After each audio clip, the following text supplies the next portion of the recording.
Jadi bisa 11 pemain misalnya di lapangan menggunakan pemain berdarah keturunan yang punya potensi untuk mengantarkan Indonesia juara. Di Piala AFF U22 misalnya, Sintayong memilih tidak ikut serta dengan alasan Covid, padahal Indonesia adalah juara bertahan. Kemudian di Piala AFF hanya mampu menjadi runner up, di SEA Games hanya mampu meraih medali perunggu, dan terakhir di Piala AFF U19, Indonesia untuk pertama kalinya dalam 4 tahun terakhir gagal lolos ke semifinal. Ini akan menjadi pertaruhan Sintayong di Piala AFF kali ini. Kenapa? Karena semua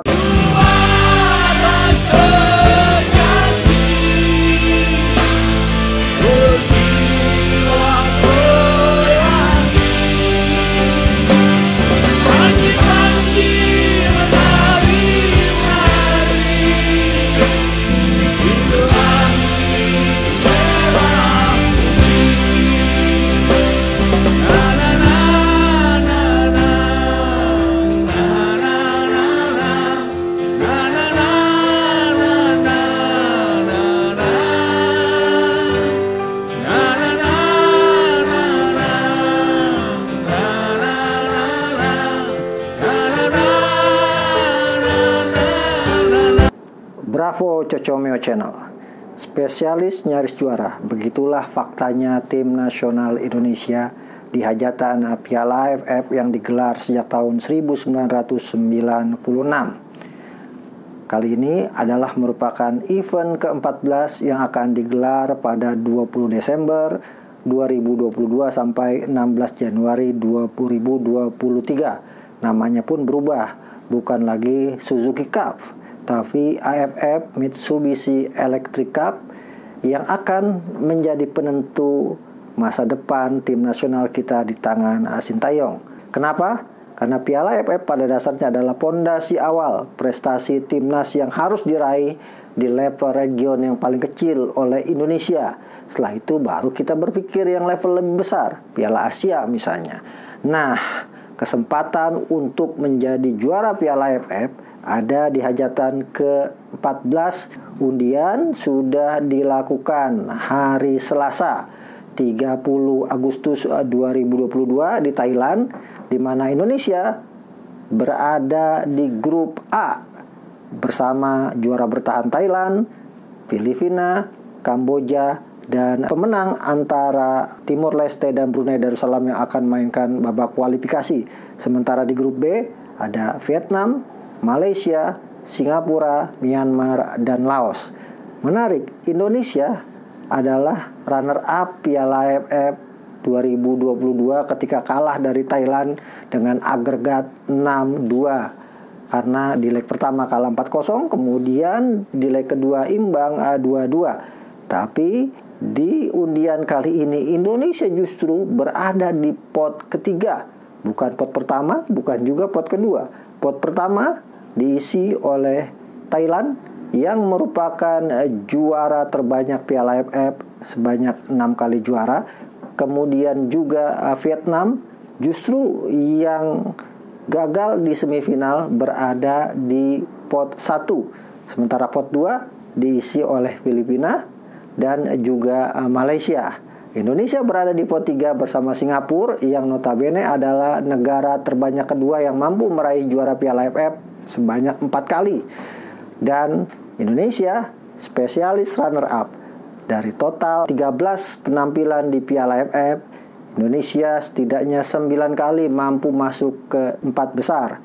6 diantaranya diakhiri dengan peringkat kedua atau spesialis nyaris juara.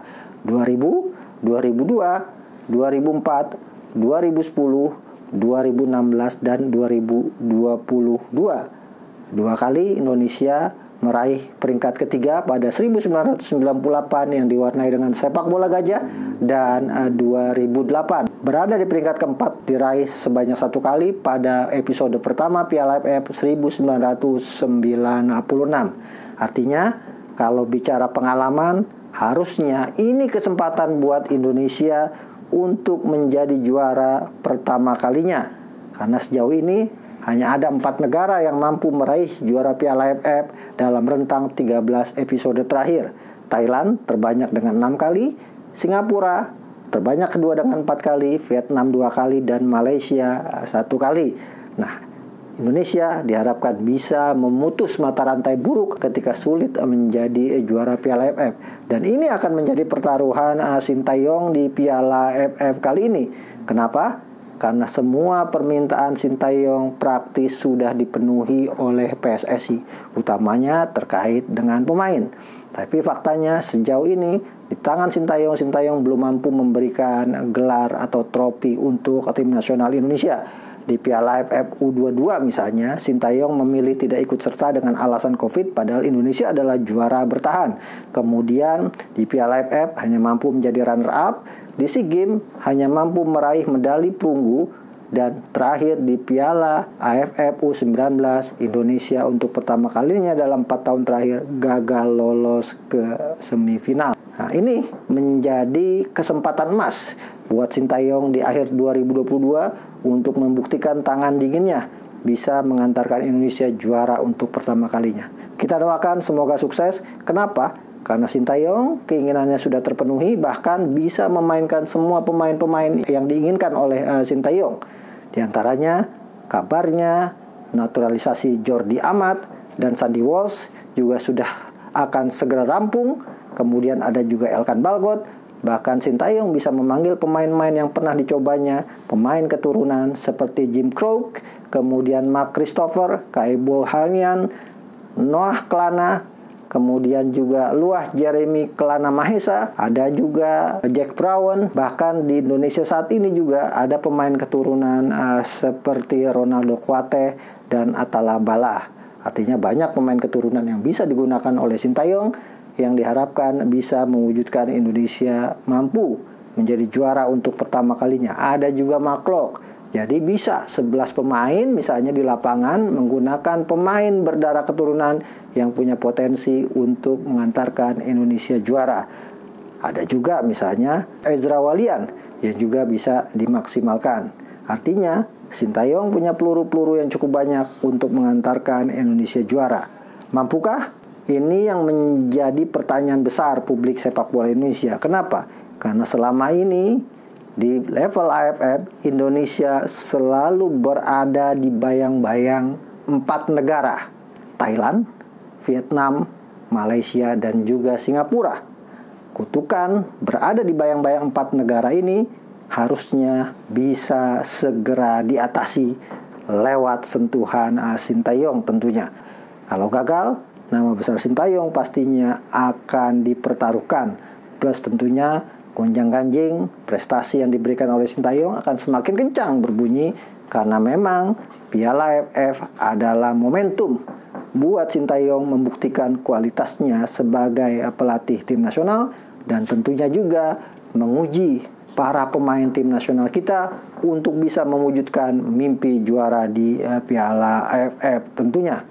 Nah, mari kita doakan bersama-sama hasil undian Piala AFF 2022 yang menempatkan Indonesia di grup A bersama dengan Thailand dan juga Filipina. Kalau kita hitung-hitung maka lawan terberat Indonesia ada di Thailand. Filipina akan menjadi lawan seimbang, tapi potensi Indonesia untuk lolos ke semifinal sangat besar. Dan ini menariknya, kalau Indonesia misalnya menjadi runner-up, bisa bertemu dengan Vietnam lagi yang selama ini menjadi momok tim nasional kita sejauh ini. Nah, ini yang akan menjadi PR berat buat Sintayong, bagaimana memperbaiki mental pemain tim nasional kita untuk tidak inferior ketika berhadapan dengan Thailand dan juga Vietnam. Kalau kemudian tim nasional kembali dikalahkan oleh kepentingan kompetisi, jangan pernah berharap tim nasional kita bisa meraih prestasi yang kita dambakan bersama-sama. Yuk, kita dorong terus tim nasional kita untuk berprestasi dan kita doakan bersama-sama Piala AFF 2022 tim nasional kita bisa jadi juara untuk pertama kalinya. Adios, Cocomeo Channel.